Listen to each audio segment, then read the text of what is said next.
Okay, we ready for some more normal discussion stuff? Okay, yeah, my last video is actually uploading now, so if you see that, this one first before the other one. The other one is just a little preamble for the season, just basically saying, okay, here's how I feel about a couple things. At first I wasn't really on board with the whole idea of the new qualifications for Best Picture and all that. And at first I was very like, okay, I'm done. I'm not doing any more videos, that kind of stuff. But gradually over time, like a couple days, I kind of like settled back on that. I'm like, okay, hang on a minute, let your head cool down and all that. And then it's like, well, they actually, everything that they're mandating,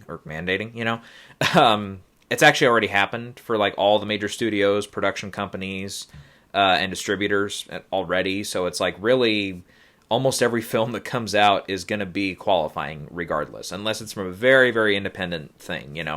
But yeah, in that case, there's almost I'm going to read about that. In that case, there's almost already, like a couple things that can be done to prevent that from happening. So, yeah, that's that. Okay, let's see here. So, to begin here, normally we kind of do like a little bit of a, pure speculation stage, of course. But we normally do like a rundown of the release calendar. Okay, what's coming out in September, October, November, December, that we need to keep an eye on. But obviously at this point, I forgot there's one more film that has screened. I was going to get the scores for. So I just need to add this to the list really quick. I think that's where it was last time I checked. Yeah. Ooh, it's mysterious. You don't know what I'm typing here. It's just Rotten Tomatoes score is all. Anyways, and I'm going to close out of that because my computer's already running hot as it is, which you can probably hear.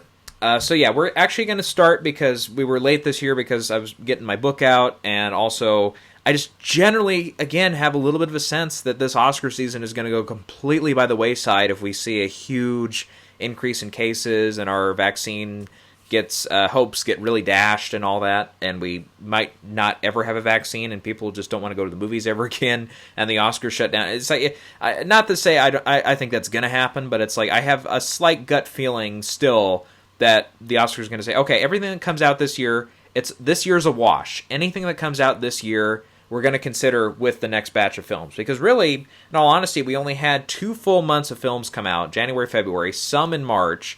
And, of course, by the box office, none of them had a fair shot because everybody was already worried about COVID. And, even then, when we get to Tenet and New Mutants and Unhinged and a couple of other bigger releases out now, so many of them already are obviously having that effect that would, in a normal Oscar year, be a huge, huge disadvantage, especially to Tenet. Grossing what? It's only like $30 million in the States or something like that, maybe a little more, but yeah. It's like clearly if it was a normal Oscar year, that would be death to that film, regardless of the critical reception, which is already mixed enough, and all that. But anyways, so first, since we do have Toronto and Venice already wrapped up, we're going to get into reports from those films here real quick, and then I'll go into my early predictions. So, I think the opening film, or at least not the opening film, but one of the first films at Venice this year, we'll start with Venice since that was first. And I need to really update these because I wrote these notes like right before like the week of the opening of Venice and everything. So a lot of these I have, no release date in the US and no distributor and all that. But it's like a few of them have picked up distributors. So I'll try to do it from the best of my memory here. But anyways, like one of them, not really a big Oscar player from what we can sense, but The Duke, I think it's 100% from reviews. It was only like 10 reviews, so it's 8.2 out of 10, the average rating. So those that really liked it. It's Jim Broadbent, Helen Mirren, Matthew Good, from director Roger Mitchell, who's really had a lot of different films out there. Notting Hill, Changing Lanes, Venus, Morning Glory, Hyde Park on the Hudson, My Cousin Rachel, and Blackbird, which I think is actually hitting a lot of streaming and stuff now. And it stars Broadbent as like a 60-year-old cab driver who steals a Goya painting, and he sends ransom notes saying that if the government doesn't start investing in care for elderly, I think this is all in Britain and the UK, that he's not going to return the portrait and all that. So it sounded like a really neat, cute little story there. And has, a couple things. Looks like Helen Mirren would play not Jim Broadbent's wife, but it sounded like his wife actually had a bigger part in that. in the real life story. And yeah, so it doesn't really sound like that one made, I mean, 100% sure, but it didn't sound like it made that huge a splash at Venice. Again, I need to investigate these a little bit more maybe, but it sounds like that one didn't really have a lot of traction and a lot of people buying it and stuff, or offering to buy it, to pick up for distribution and all that. Let's see, then we had Greta, a documentary on Greta Thunberg. I can never pronounce her name, I'm sorry. Germans out there. I think she's German or Swedish or whatever she is. It was basically, just documentary about her life and everything. It's Hulu already had it, and they showed it at Venice and at TIFF. It's I got to flip between a couple documents here, but 88%, 6.8 out of 10 average rating, and yeah, it sounds like a fairly good documentary on the subject here. And I don't think there's quite a release date in the U.S. for like when it's going to go out on Hulu. At least not that I had found. But I want to say, actually, I looked it up later, and it was like September sometime here, or October. So that one might be out soon. But yeah, I'm not sure how the documentary category is going to go this year. Okay, next one we do know got picked up by Netflix. I haven't seen any release date on it so far. But it's Pieces of a Woman. And this one already has picked up a couple buzz, a little bit of buzz in a couple categories. Also played at Toronto. We don't know when I haven't checked when that release date is in the U.S., but we know it's from Netflix now, backed by Netflix. Vanessa Kirby, Shia LaBeouf, Jimmy Fails, Ellen Burstyn, Molly Parker, and Benny Safdie of the Safdie brothers are actors in the film. And Howard Shore actually does a musical score. And when he gets nominated, all but one time he wins. 4 nominations and 3 wins, if you look at it. So he's got a hell of a track record there at the Oscars. So, but then again, he does scores like I think Hugo is the only one he's been nominated for. He hasn't won, but like it's like otherwise, if he does like a score for a major film like The Departed or Spotlight, a couple of Best Picture winners, he didn't even get nominated. So it's not like he's always a sure bet. But I since he was one of the more higher up names on the film, I was like, oh, I know who that is. I wanted to include that. But basically, Kirby plays an executive, and LaBeouf is a construction worker. They fall in love, and she gets pregnant, but she suffers a miscarriage. And basically, the reviews out of Venice, and then later amplified at Toronto, were Vanessa Kirby is excellent. This could be her first big Oscar bid. Shia LaBeouf is great, but I haven't seen a lot of traction pick up for him. And Ellen Burstyn, I didn't read any individual reviews that highlighted her performance, but I've seen her getting included a lot in some of these early predictions for supporting actress.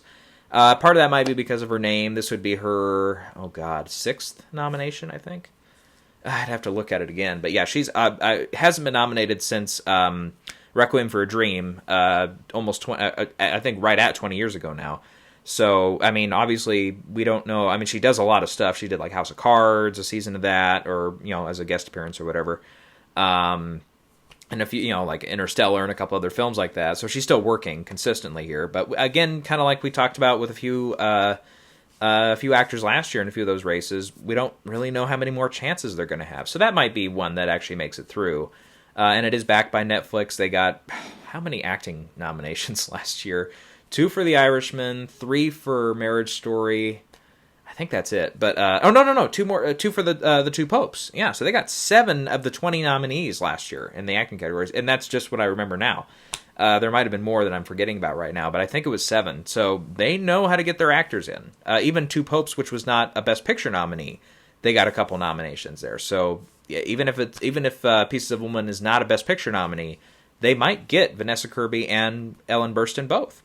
And who knows, maybe Shia LaBeouf gets a big kick here later on. He gets a Globe nomination or something, and he continues. I know all the news right now is from that Fast Times script reading he did. I've seen a couple people talking about that because he was in character, including smoking dope on camera or on webcam, whatever. But yeah, that was fun to watch a little bit. And then another one that's a couple more that screened at Venice that really haven't picked up much traction are Mainstream and The World to Come. Mainstream has a few stars in it that we know, like Andrew Garfield, Maya Hawke, I think it's Maya Hawke, Nat Wolff, Jason Schwartzman, Johnny Knoxville from Gia Coppola, who just did Palo Alto and got a few notices for that. And it's basically just like a love triangle kind of film. But it got terrible reception at Venice. 40% overall rating on Rotten Tomatoes, 3.82 average score, so holy shit, they didn't like that one. Piece of Woman, by the way, 79%. It had a few critics in there, but 7.26 average rating, so those that liked it really, really liked it. Then The World to Come, it was 100%, 7.95 average rating out of 10, but that one had Casey Affleck, Catherine Waterston, and Vanessa Kirby in it, and I have found no detail on what the plot is on that one.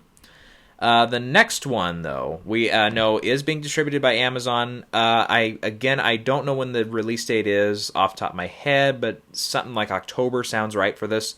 One Night in Miami, if I can say the title right. Let's try that again. One Night in Miami.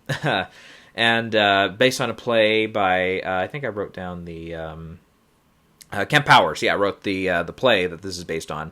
And he also wrote the script, or co-wrote. I think it was just Kemp, but maybe Regina King worked on it too. But yeah, she's the director. She makes her directorial debut with this. Aldous Hodge, Leslie Odom Jr., Beau Bridges star in this. Those are the three names that I knew at the time. We've seen a couple newcomers already kind of emerge into the supporting acting races and stuff, or lead acting race in one case for this film. But it's basically a fictional account of a celebration between Malcolm X, Jim Brown, Sam Cooke, and Cassius Clay. I'm going to sneeze, sorry. Maybe still going to sneeze. Cassius Clay, after Clay wins the title fight, beating Sonny Liston. Now, just that idea itself, just like these four characters in a room, I sometimes really dig those stories. As a matter of fact, one story, I want to write it, as just... preview here for a screenplay. I would love to write it. It would be called, and I have to see if I have this right, April 13th would be the title. And it would basically be like a fictional account of the meeting in April 13th, 1865 between Grant and Lee, and how they ended, they're more or less ended the Civil War, how they came to terms. And it can be a big, kind of like the Two Popes, kind of like a two-hander, kind of shouting match kind of movie. And, so that kind of, those kind of stories, I think, really can interest me. So that's one, it's like, this one, as soon as I heard about it, I'm like, okay, we'll see how Regina does, first-time director and everything, but the story, I mean, as far as I know, the play has gotten rave reviews and everything, or otherwise they probably wouldn't have done it. So I'm like, okay, yeah, that sounds like a very interesting story. 98% on Rotten Tomatoes, last I checked, 8.39 average rating out of 10. I've seen a couple critics were a little more critical of King's first time out directing performance, but everybody else says, yeah, the actors are all terrific, good story and everything. So yeah, that sounds like that is going to be a big player this year.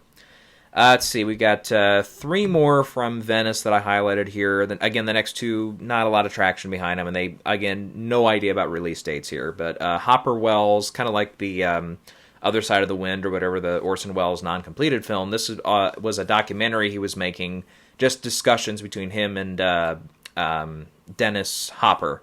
Did I say Hooper? I meant Hopper Wells, if I didn't say that right. But and I don't, maybe this one gets picked up by Netflix too, but it was basically just a second time an uncompleted film by Orson Welles was shown at Venice.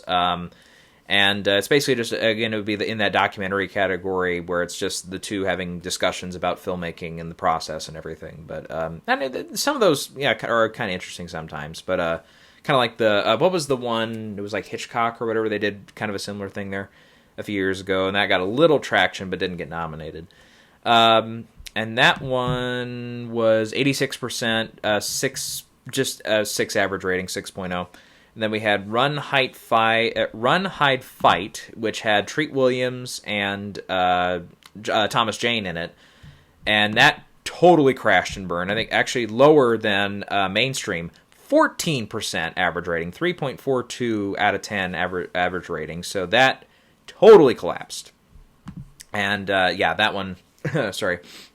I don't think I took my allergy pill today, so that's probably why I'm a little weird here for that. But that one clearly is not making any kind of Oscar return as far as we know.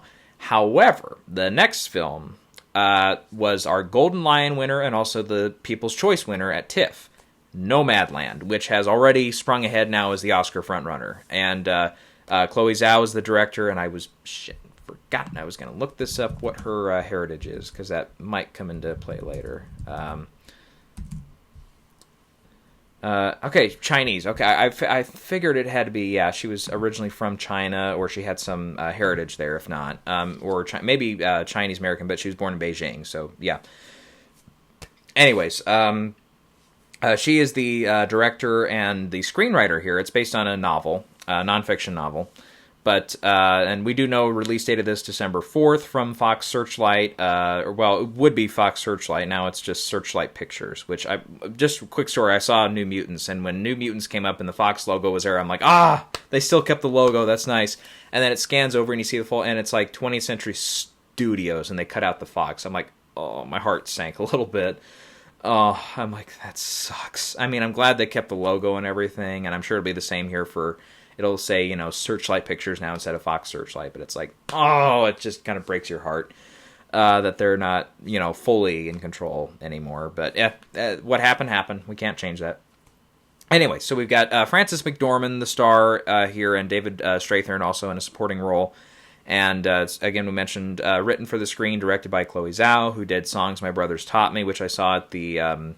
South Dakota Film Festival. We talked about this last year, my experience there. Really nice, and it was strange. It was really weird because we all kind of, me and the people I was with there at college, we all kind of sat there and we listened to her talk, and we're like, she sounds like she's a very competent, like she knows what she's doing kind of person. So I'm like, I wouldn't be shocked if we see her go somewhere. Now she's the front runner for Best Director, and her film is Best Picture front runner. We could, from based on reviews and everything, Frances could maybe win her third Oscar from this performance. So it sounds like this could be, the kind of knockout punch this year. But yeah, she also had The Rider, which I've yet to see. I want to see it. And she has The Eternals, or just Eternals, coming up in 2021 at some point. They'll keep pushing it back. And yeah, basically McDormand is like a nomad. She lives in her trailer and goes across several western states from Arizona all the way up to Alaska. Living as a nomad. She bumps into Strathairn a few times and stuff, and they kind of have a bit of a relationship and stuff. Not like, I don't know about like romantic relationship, but I'll see the film when I find out here. 98%, 9.11 average rating out of 10. I believe that's the highest average rating of any of the films that we're going to talk about here. So that was the last like major film to show at Venice, and it won Golden Lion, which...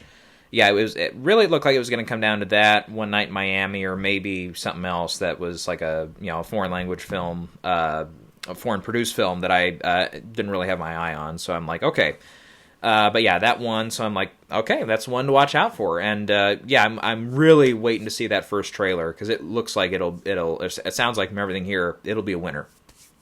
Anyway, so. We'll move on to stuff that showed at TIFF. Nomadland, One Night in Miami, and a couple others, like we mentioned, there also showed at TIFF. So this isn't like everything, but we had if I can pronounce it right, Ammonite or Ammonite. I don't know. Somebody also pronounced it, and I'll get it right. Which is coming out from. They said what the studio was now. I totally forgot. It might be like Focus Features or something, but. November 13th is the release date here, starring Kate Winslet, Saoirse Ronan, Fiona Shaw, and Gemma Jones. From writer-director Francis Lee, whose God's Own Country made a splash over at BAFTA. Didn't really pick up anywhere else, but it takes place in 1840s Southern England with Mary Anning, who's, I believe, a real-life figure. She begins a relationship with a quiet woman named Charlotte Murchison, who's played by Saoirse Ronan, and Winslet plays Mary Anning. And Anning spends her time collecting ammonites, which are basically like extinct animals that are... I don't know if they're fossilized. I tried to look this up a little bit. I don't know if they're fossilized animals on the beach and stuff like that wash up on the shore, or if they're like actual like animals, like what's left of them. I don't know. Probably the fossils part, but if I had to guess, it's all fossilized stuff. But anyway, so that one there actually is a trailer out, and I've seen it a couple times, and it looks like it's kind of one of those more quiet, kind of films, and all that. But unfortunately, it does have its critics. 78% on Rotten Tomatoes, a 7.19 average rating out of 10. So it's not like everybody who saw it was mixed on it. There's a few people that were really mixed on it, some that just flat out didn't like it, but a lot of people still liked it. And yeah, it sounds like from the reviews and everything, Kate Winslet is knockout, almost a definite Best Actress candidate there. Saoirse Ronan, good, but not guaranteed for supporting actress. Maybe obviously like costume design, stuff like that, it's going to be in play. Production design, possibly. So, I don't know who does the score for that one, but that sounds like a score kind of movie too. So we'll see how that one plays out. We'll get into what I have it down for just the acting categories right now, but that could change. I had it pegged for a lot more stuff early on, but then after the reviews came out, I'm like, let me just switch a couple things there. Okay, one film I'm really interested in this one. I haven't seen The Hunt, but it's the same director, Thomas Winterberg. And it's his first collaboration with Mads Mikkelsen since then. It's called Another Round. And this one, again, as far as I know, does not have a U.S. release date yet. He also directed Far From the Madding Crowd a few years ago, which got a few notices and stuff. And Mikkelsen stars as a high school teacher who has a really kind of quiet, sedated life. And then at a birthday party, he gets extremely drunk. And then he and another man then challenge themselves and others in a group to maintain a 0.05 or 0.5, whatever, I think it's 0.05, if I read it right, blood alcohol level, which is the suggested amount, according to an old philosopher, to truly live your life to the fullest. Basically being drunk your whole life. And yeah, it's kind of like that. So it sounds like everybody said Mikkelsen is terrific in it, and everybody loved him in The Hunt. I think he got like Best Actor at Cannes or something for that, so he got a lot of notices for that. And this one, it sounds like another winner for them. 93% on Rotten Tomatoes, 7.31 average rating. So, unfortunately for The Hunt, it only ended up with the foreign language nomination, or it'd be international movie at this point, at this year's, since they've changed the category name. So, might be the same thing again there for this one. But we'll see if maybe Mads can work his way into Best Actor. I don't have him in right now or anything, but that sounds like one that can take a few critics' prizes and go from there. Okay, one film that has been picked up by Netflix for an 8-digit pickup, and it was shown as a work in progress and no release date, and we might not get it for this year. It might be pushed into next year's contenders. Is Bruised, which is the directorial debut and also stars Halle Berry. And I don't know if she wrote it or had anything to do with that. I didn't write it down. She's in it. Stephen Henderson is in it as well. So there's a couple other actors in there. And it's the music I noticed one is from Terrence Blanchard, who was just nominated a couple years ago for BlacKkKlansman. He's also doing scores for another Spike Lee film this year, Five Bloods, and for doing the score for One Night in Miami. So he might be a triple threat this year to get nominated. But Barry plays a kind of washed-up MMA fighter who's trying to reinvigorate her career and become a better mother for her 6-year-old, whom she abandoned years ago, but is now dropped off on her doorstep suddenly, after so many years of not being in contact. Which, all that stuff, I'm like, okay, that sounds like like a Creed kind of movie where you want to root for this character so hard and all that. And again, I haven't seen, I don't think any official reviews were published since it's still a work in progress, but obviously Netflix sees a lot in it if they're willing to put down an 8-digit payday for that. So that one, again, probably not for this year, but probably saving that for another year, but it was worth mentioning since it played.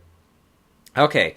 The next one, again, we want to talk about maybe a little bit of the documentary category here. It's City Hall from Frederick Wiseman, who's more or less one of the godfathers of the modern-day documentary film. We studied him, just a little insight here. We studied his films in one of my college courses. It was like I can't remember if it was genre studies. No, it was like director studies was the class. And we looked at his films, Miyazaki's films, and Sidney Lumet's films. So, good mix there.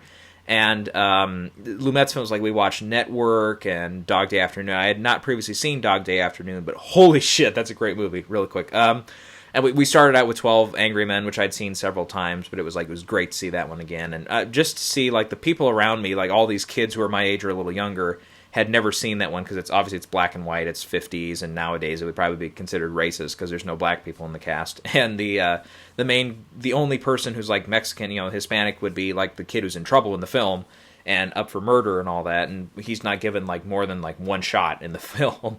So it's obviously nowadays it would be considered problematic, but man, everybody in that classroom, I remember we watched it, everybody was involved by the end. Everybody was especially the big scene, of course, in the movie, real quick, when he slams the knife down into the table, Henry Fonda, when he shows he's got the exact same knife that was supposedly so individual to this kid, and it's like that moment is such a punch in that movie. And Sidney Lumet, man, that has to be up with a couple other ones like Sam Mendes and American Beauty and stuff like that. Like one of the best directorial debuts ever.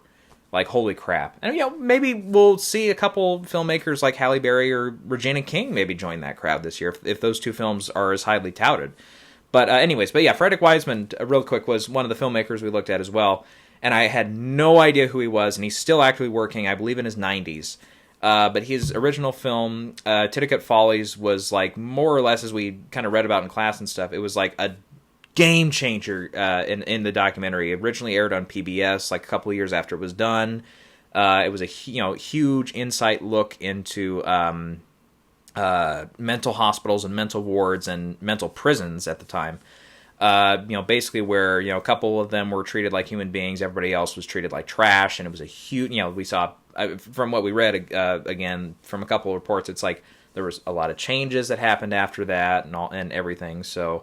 Yeah, that was quite a thing to see at the time. Obviously, from today's perspective, it's not as quite gonna have the same effect as it did back in the early '60s. But it's like, yeah, I could understand why it had such a big reaction there. And then the other two we saw were High School and Model, kind of his earlier films there. And he actually was at the school, and I was working, so I wasn't able to go to his little Q&A thing, but. He had the documentary he had last year, because he almost does one every year. He kind of like Woody Allen used to do, like he'd have a film out every year. Whichever one, it was like the town, whatever. The one he did last year, he focused on the town, but it was like one individual town in like Ohio or Michigan or something in the Rust Belt there. But yeah, he has City Hall out this year, and it's a 275, that's 4 hours, 45-minute documentary about Boston Mayor Marty Walsh and his speeches and policies on environmentalism, immigration, gender equality, race relations, law enforcement.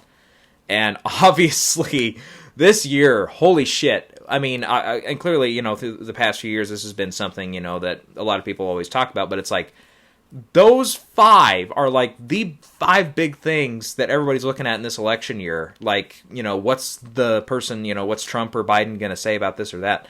So this seems like a very timely thing. Now, of course, we've seen some documentaries like OJ Made in America still got through with that huge epic running time, which was even longer than this, of course. And Frederick Wiseman, looking up, has never been recognized by the Academy. Through all his almost 60-year career, never once been acknowledged. Maybe he had like I might have been looking this up wrong, but I thought he had like a Special Achievement Oscar one year he had, but never been nominated for the Competitive Documentary Award, which when all is said and done and he passes away, if he never gets nominated, that would be a shame. So, and I haven't heard a lot of buzz around this one, other than it was 100% when it screened. It was there for a couple days. Obviously, you can only get so many screenings if it's a 4-hour, 45-minute movie. 8.58 was the average rating out of 10. Evidently, everybody who saw it loved it. So, we'll see who picks it up, or if it does get picked up for a major release, and how big a push it gets behind it. But I'm mentioning that one just because it is Wiseman, and I mean, honestly, without having seen the film, I'm like, okay, from his history, kind of like with Spike Lee, what I was saying a couple years ago for the director race up until Roma took over. But it was like, holy cow, I'd love to see this person win. But Frederick Wiseman being the case this year. All right, a few more left here. Concrete Cowboy was the next one I mentioned. These are all alphabetical, but Idris Elba starred in this one, with Drell Jerome. It's based on the novel Ghetto Cowboy, set in urban cowboy Philadelphia outskirt, where Elba reunites with his son after, again, kind of similar to Bruce. His mom just drops him off from Detroit, 600 miles away. And why did I pronounce Detroit? What? Detroit? I'm not talking like Forrest Gump. 600 miles away. But his son starts to work in the stables, and Elba and others in the community kind of fight to keep that community alive, because it's kind of a bygone era kind of built thing there. Even though Elba's best friend, who's played by Drell Jerome, begins to deal drugs to keep the community open, and there's that big kind of discussion there. It sounded like it was a good novel and everything, so I'm like, okay.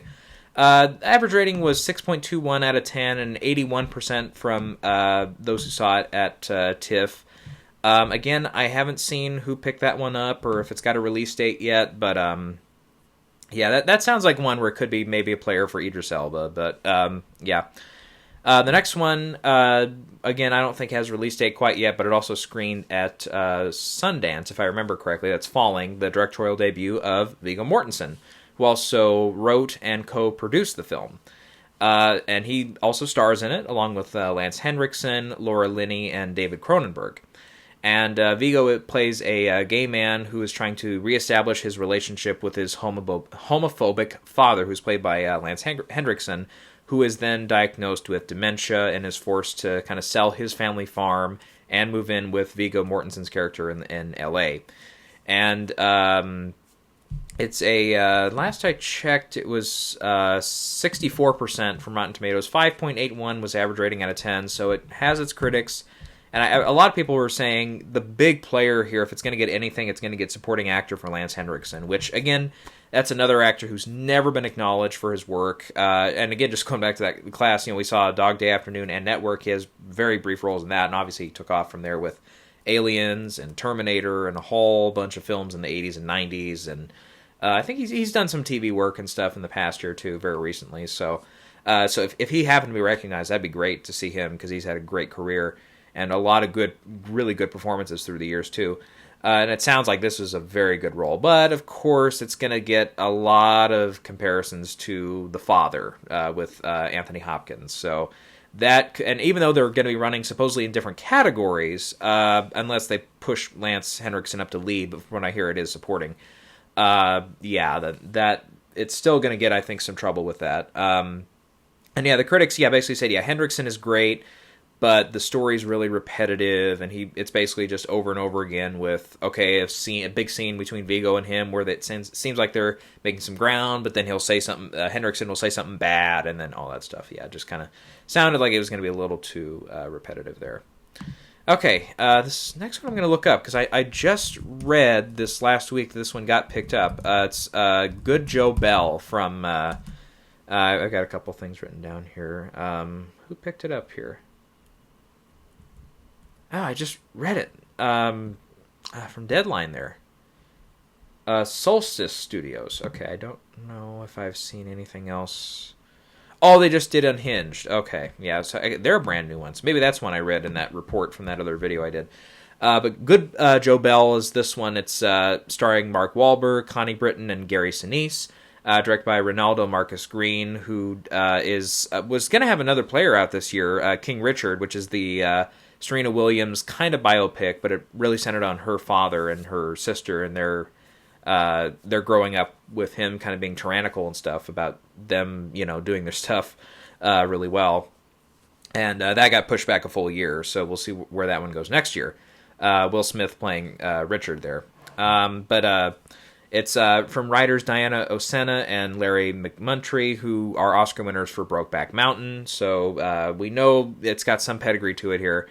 And Wahlberg does play the title character Joe Bell, who begins a trek across America on foot to raise awareness for child suicide and bullying, because his son took his own life after having a lot of bullies in his life and everything. It sounded like a pretty good story here, but the average rating was only 5.91 out of 10, and 57% of critics approved it. So, it's again has its critics there. But basically everybody said, Wahlberg actually gives one of his better performances. Like, it might be his first potential Oscar bid since The Fighter, 10 years ago. So, we'll see where it goes. All right, then we got three left here. Then we'll get to the predictions and stuff. So, continue with me here. We have I Care a Lot, which is quite a few stars in this one. Rosamund Pike, Peter Dinklage, Isa Gonzalez, and Diane Wiest. Pike and Gonzalez star as two profiteers who are preying on elders with money. They basically, bleed them dry and everything. And one of their marks is played by Diane Wiest, who seems to be a prime real estate for their kind of thing. Very rich and very few people to pass it off to if she were to pass away. But the two women discover too late that Wiest is involved with a really awful local crime lord who's played by Peter Dinklage. So again, interesting story. 96% on Rotten Tomatoes, 7.49 average rating. So a few people really liked it. And I haven't seen anybody pick this one up, so we'll see if anybody else wants to go at it there. But I don't know. It seems like, and this is kind of a big thing here, obviously, is a lot of the big studios are terrified right now of trying to push out a even moderate release out into theaters because, you know, it's just not going to make any money, and nobody's really comfortable yet going back to theaters, or at least not en masse, and obviously not all the theaters are open yet. So unless we get, you know, a big surge later on where all of a sudden, you know, vaccines come in and everybody's more comfortable going out and all that, and we see some studios really quickly try to pick up maybe a couple of these films and try to put them out in February. Yeah, I think the deadline is like late February for when you release your film this year for contention. And so, yeah, we'll see here. All right, and then we've got The Father was the next one here that screened. And this one stars Sir Anthony Hopkins, Olivia Colman, and Olivia Williams, and Imogen Poots as well. A couple recognizable names there. And it's based on the play that it was adapted from, and actually the playwright is directing this one. That's Florian Zeller. And he co-wrote the script with Christopher Hampton, who has a couple of Oscar nominations to his name, Atonement, and he actually won an Oscar for Dangerous Liaisons back in the 80s. So Hopkins is taken in by his daughter, played by Coleman, as he ages to the point where he just can't take care of himself anymore. And Hopkins easily, I think, got some of the best reviews of his career, like based off this performance, both at Sundance and then here at TIFF as well. And I strongly think he could be the Best Actor winner this year. Again, kind of the same element I had last year with him getting the nomination potentially for, and Alan Alda I made this argument for too last year, where it's like, okay, pretty much any octogenarian actor who's had a big career in the past, including some potential wins or nominations in the past, really might be up there this year this time for this film, because we don't know, it might be their last shot. And the average rating here is 8.34 out of 10, 100% approval from Rotten Tomatoes so far, so sounds like that one really is going to be a big player here. And very recently I added it into a couple categories, so we'll talk about that one very shortly here. Okay, technically two films left because Trial of Chicago 7 is playing at the New York Film Festival. But the last one from TIFF, though, was The Waterman, which is from David Oyelowo, who, again, directorial debut, and he co-produced the film. Also stars Rosario Dawson, Alfred Molina, Maria Bello, and Amaya Miller, whose name I knew from the War of the Planet of the Apes. So I think this is her first big role since then. She was the little Nova in that film. So it stars a little boy whose name I didn't recognize, probably newcomer. He starts some research, both scientifically and supernaturally, to find a cure for his mother, who's played by Dawson, who's like deathly ill.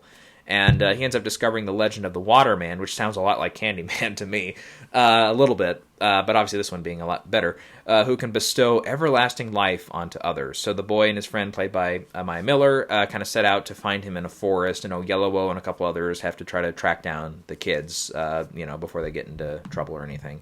I think it was the last film at TIFF, or one of the last films. It was 100% on Rotten Tomatoes, 6.75 was the average rating, so those who liked it, but this one I looked up a little bit. I guess it's kind of been in the making here for a while. Like Disney at one point had it, and then another studio had it, and then this one was produced independently here by Oyelowo and a couple others.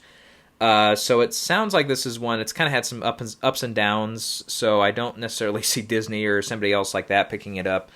But yeah, it sounds interesting. I mean, it kind of sounds like a little, like fabulistic and stuff with the whole Waterman story and stuff, and obviously, pretty attractive cast there with some big names. So yeah, that one sounds interesting.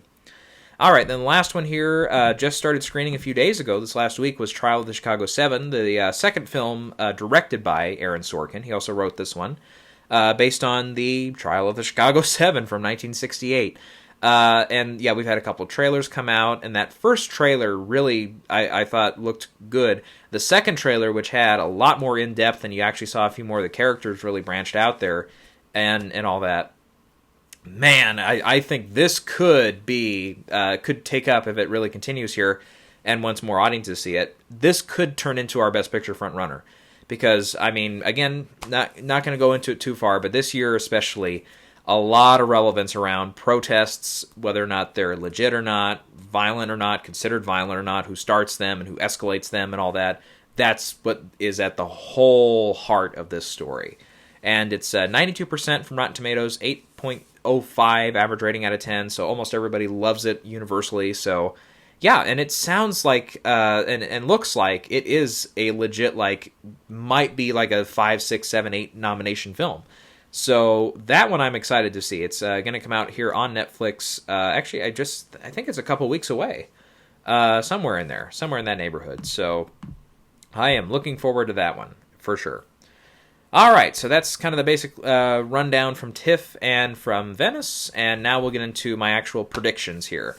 And one thing, though, the Oscars are saying is next year they're going back to the solid 10 films, which I kind of like this rotating thing they have going on now, where it can be up to 10, but mathematically that's almost impossible, because it would have to be like literally all 10 films have 10% of the popular vote from the Academy, like number one, when they're voting. So it's like, that, it's not going to happen. Like, even last year, it's like, if Parasite, even if, yeah, so literally the only way that would happen is if Parasite, and which probably had a good number of population votes, number one popular votes. Hollywood probably had a good number last year. The Irishman had a good number, I'm sure. 1917 probably had a good number, number one votes. They were probably like, theirs were probably like that, 10, 15% or more of the popular vote, number one each, probably in that neighborhood somewhere. And then the others kind of gradually falling in there, the other 6 or 7 or 4, or whatever, how many I named off there for early on. So yeah, it sounds like after that they're going to go away from that, and they're going to go for just a straight 10, like they did a couple years there in 2009, 2010. I think those are just those 2 years.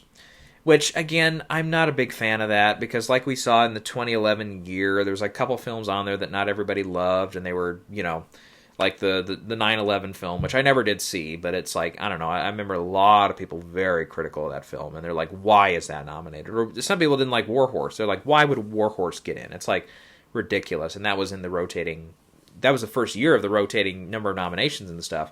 But it was like, even then people were arguing, just bring it back to 5 and all that. But it's like, I don't know. Since then, it's like, it's great to see films like Ford v Ferrari punch through and get a Best Picture nomination, which that one clearly would not have made the 5 last year. Or Little Women arguably might not have made that 5, but that was a great film last year. So good, yeah, I would have loved to have seen that one make it in. Or JoJo maybe wouldn't have gotten that 5th slot if it was only 5 nominees.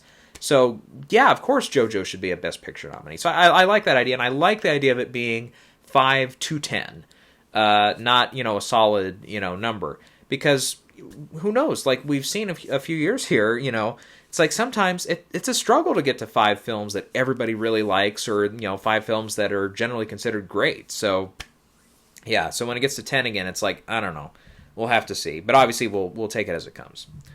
All right, so I believe almost all these films have a release date and everything, but the 10 films that I have, up to 10 films I've selected, just in the order here.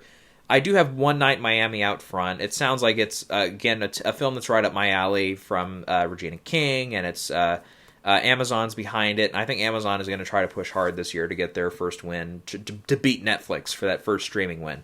But Netflix has Ma Rainey's Black Bottom, Mank, The Trial of Chicago 7, Hillbilly Elegy, I believe, is also a Netflix film. So they have those 4, which all 4 of them I have nominated to get in, predicted to get in, I should say. And I think they might have 1 or 2 more that are not coming to mind right now. So they've got a full slate this year. And obviously this year, we might see a big, The Five Bloods. There, I have 5. Sorry, I do have 5. Or did I name that one already? I can't remember. Okay, let me go through them again here. 1, 2, 3, 4, 5. Yeah, I do have 5. I have 5. Okay, The Five Bloods, yeah. It's another Netflix film. And this year with COVID and everything, they're going to rely heavily on streaming platforms and limited theatrical runs to get to the films and stuff. So One Night in Miami, yeah, is number 1. My number 2 film is Mank. It's David Fincher. We haven't mentioned this one. It hasn't screened yet. I believe it's completed, but they're just kind of waiting on it here. And I don't think it has quite a release date yet from Netflix, but sounds like it's going to be ready to go on time. And this, I think, will be a big battle for Best Director for sure, because David Fincher arguably should have won. He's got an IOU for the Social Network, so it'd be great to see him get his first Oscar win for Best Director. Actually, his first Oscar win, period. And Mank sounds like, obviously, it's the story of one of the... was it Joseph Mankiewicz? I don't know. I'm going to try to rewatch Citizen Kane before this movie comes out, because it's... actually, let me just pull up. It's the guy who won the Oscar for it. The Herman Mankiewicz. Yeah, obviously, if it's... yeah, I thought it was originally called Herm or something like that, but now it's called Mank. Herman Mankiewicz, one of the several Mankiewiczes, Joseph being the most famous one, Oscar winners and stuff, Oscar-winning family, and how he kind of came up with the writing process working with Orson Welles to write the script for Citizen Kane, which is more or less considered the big landmark film which ushered in the next era of movie making. And obviously it has Gary Oldman playing Herm.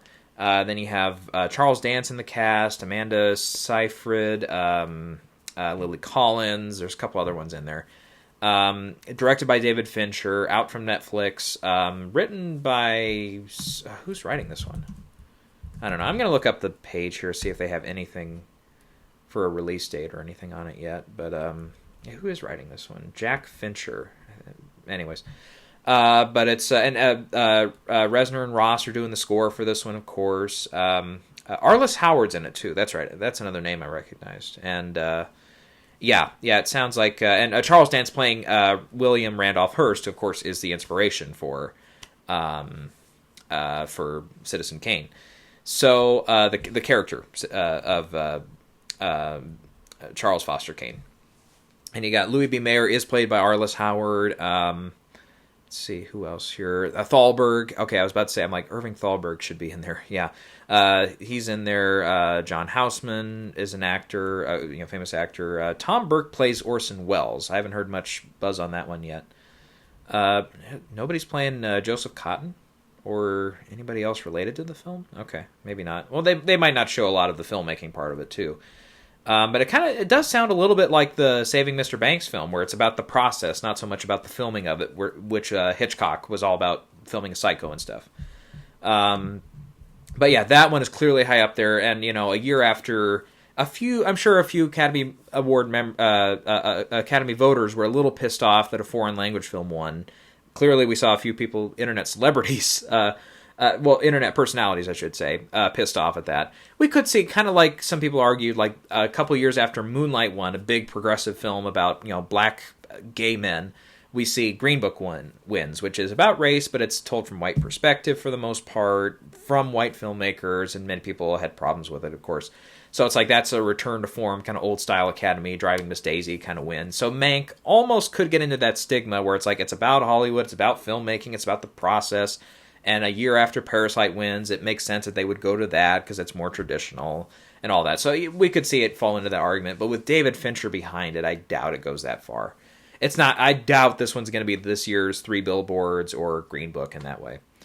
Okay, and then in third place, I do have Trial of the Chicago 7. We mentioned that one. Nomadland I have in fourth place. Yeah, that might be a little low for some people, but it's like, I don't know. I feel like the general story of it for a Best Picture win might be a struggle. Now, when it comes to like Best Director or Best Actress, I can see more arguments for that one being a more front-runner for those categories. But for Best Picture, I think it could be one where it's like a split year kind of thing, if it does happen to win Director. Then I have Ma Rainey's Black Bottom in fifth place, which is, I believe, produced by Denzel. And clearly this year, I think, right away I recognized with this one, as soon as I knew the title and I heard the story of it, I'm like, okay, that one's going to win an Oscar for supporting actor. We'll get to that for poor Chadwick Boseman. Sad to see him go. And I that's another one. I had no idea he was sick when he passed away, and that was so sad to hear. This one I believe Netflix maybe just announced it's going to come out in on Netflix over Thanksgiving weekend. So Viola Davis is also in it, as well as Chadwick, and I think they're really the two most recognizable stars. But yeah, Denzel's producer on this. And I believe it's the same, because I remember when Fences came out, because this, I believe, Yeah, August Wilson. Okay, I was about to say, because I remember when Fences came out, he had mentioned he's going to produce like all of, or at least most of August Wilson's works. And this is another one. I believe he won. Let's see here. No, it didn't. Okay, I thought it was like a big, like huge winner, like, you know, kind of like Fences was a big winner there. But yeah, this one, Levy is the character played by Chadwick Boseman, and Ma Rainey is played by Viola Davis. Set in 1920 Chicago, and it's kind of about musicians, and I don't know. It sounds, I don't know. I need to see if it's kind of a race relations kind of story. I mean, Fences didn't really get into that way too much. It was all very kind of surface level. It probably is, since it's set in 20s, the 1920s, and it's probably having to do with like labels and stuff, not wanting certain black artists and stuff. I'm sure it'll get into that.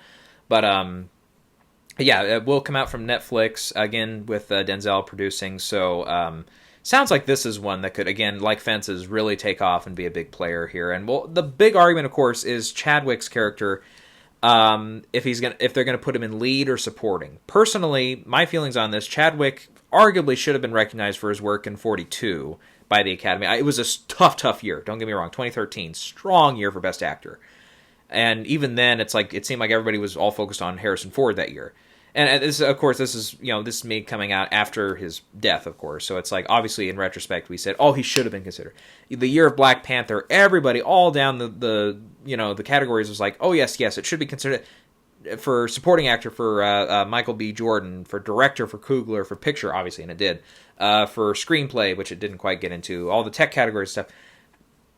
Who was backing Chadwick that year? Like, nobody. And he's clearly a talent we all took for granted, because I mean, that one, I never did see his James Brown biopic, but that got a lot of good notices. I remember he was a very early kind of favorite that year to be nominated, at least, for Best Actor, and to get at least a Globe nomination out of it for the comedy musical category, which, as I recall, he did not get. So yeah, I think there's going to be a huge makeup kind of thing there.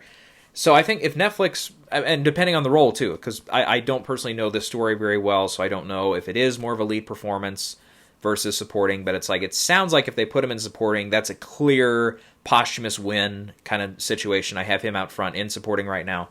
But if it's a lead nomination, then it could get into trouble, because we have Anthony Hopkins, and we have Gary Oldman, and a few others in that category that could really, really kind of buzzsaw that whole idea. Okay, next up is The Five Bloods. I have that getting in from Spike Lee, and this is one, it's out, but I haven't seen it, and that's on me.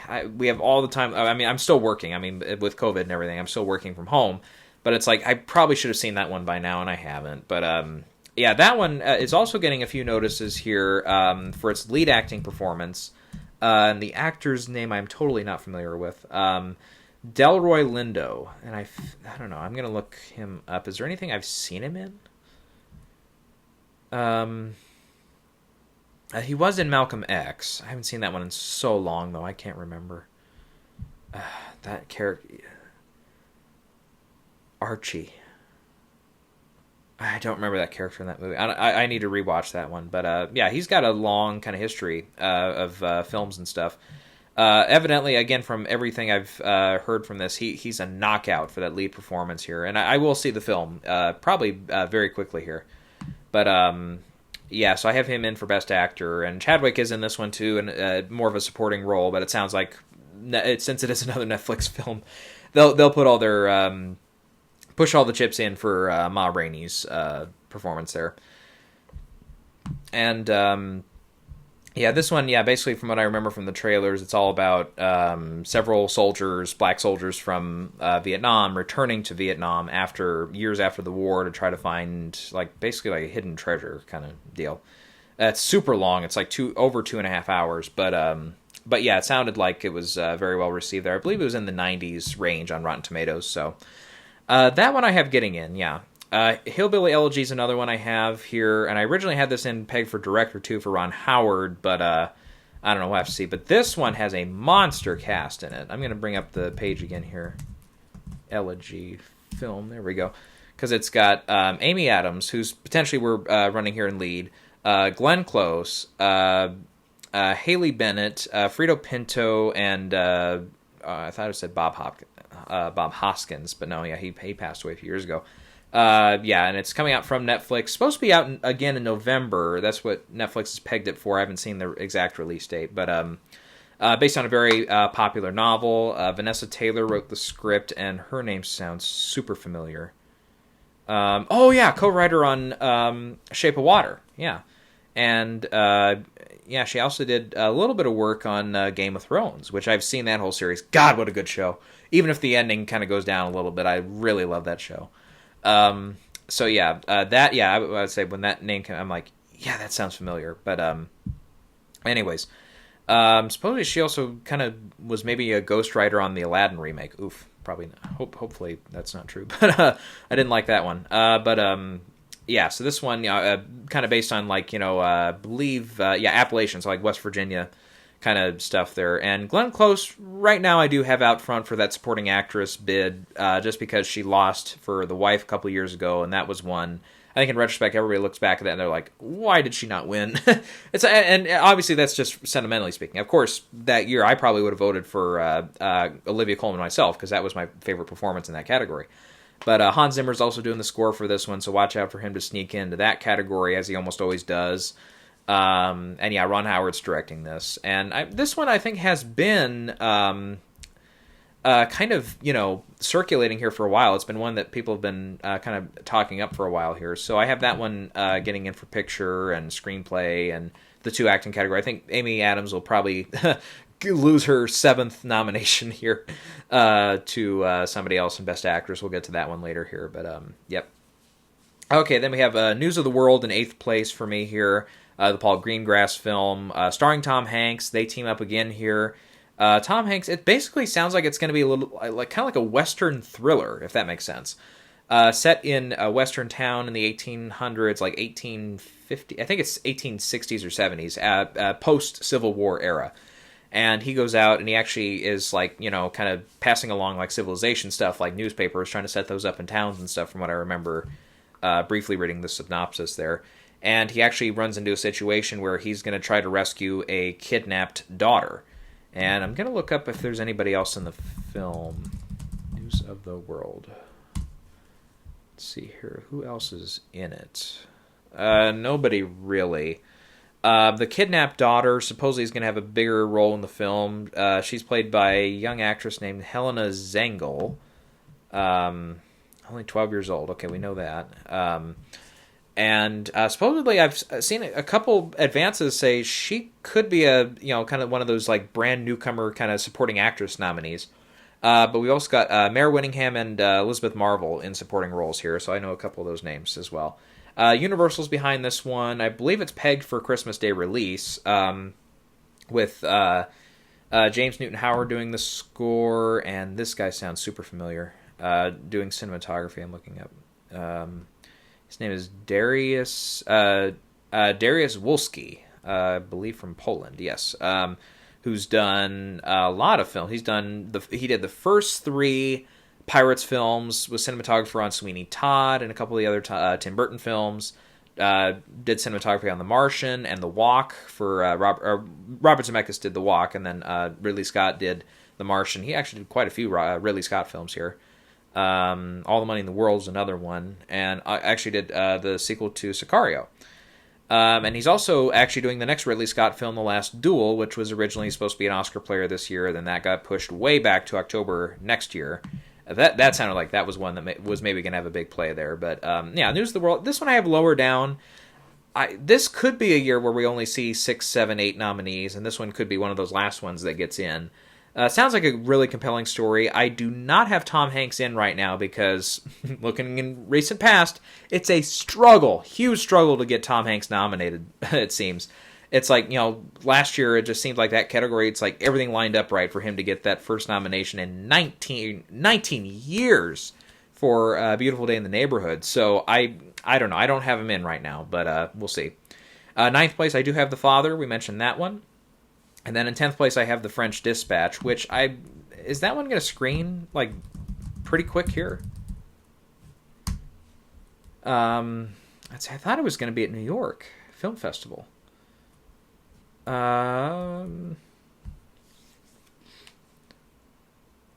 Maybe not. Maybe they pushed this one. Did I just miss some news about this one being pushed back even further?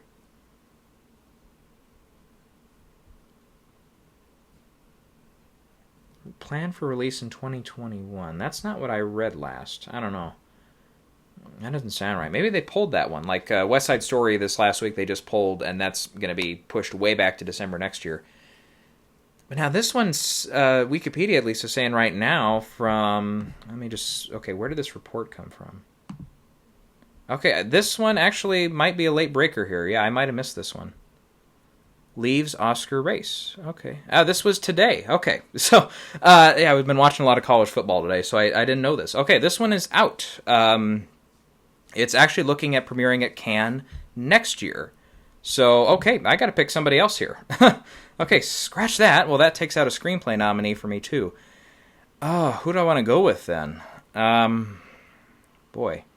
I had Respect in for a while there. The, jeez, Christ, what's her name? The singer. Why is her name not coming to me now?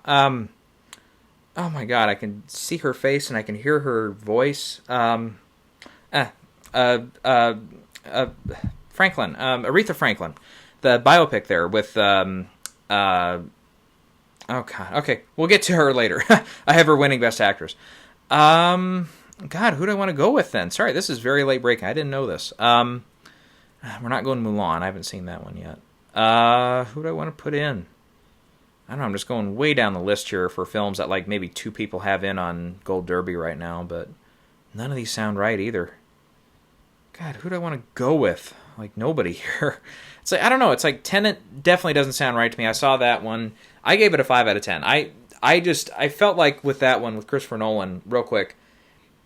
There's a big difference between this and Inception. Inception, when I first saw it in the theater 10 years ago with my aunt, I mean, we dug it. Like, we got into it, and by the end, I didn't know 100% everything that was happening. I wasn't like, okay, I couldn't tell you confidently 100% how everything worked in the film, but I was entertained all the way through, good performances, and not say that Tenet has bad performances, but it's like, DiCaprio was a really compelling character, and the supporting cast was really good. Tom Hardy really stands out in that one, especially after he's kind of picked up since then, since 2010.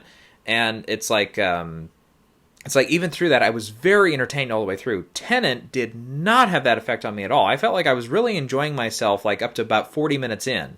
And then when they get to when the next, like the Elizabeth Debicki character gets really introduced and everything, and the story kind of takes that turn, I felt like all of a sudden it was like, whoa, everything just totally disappeared.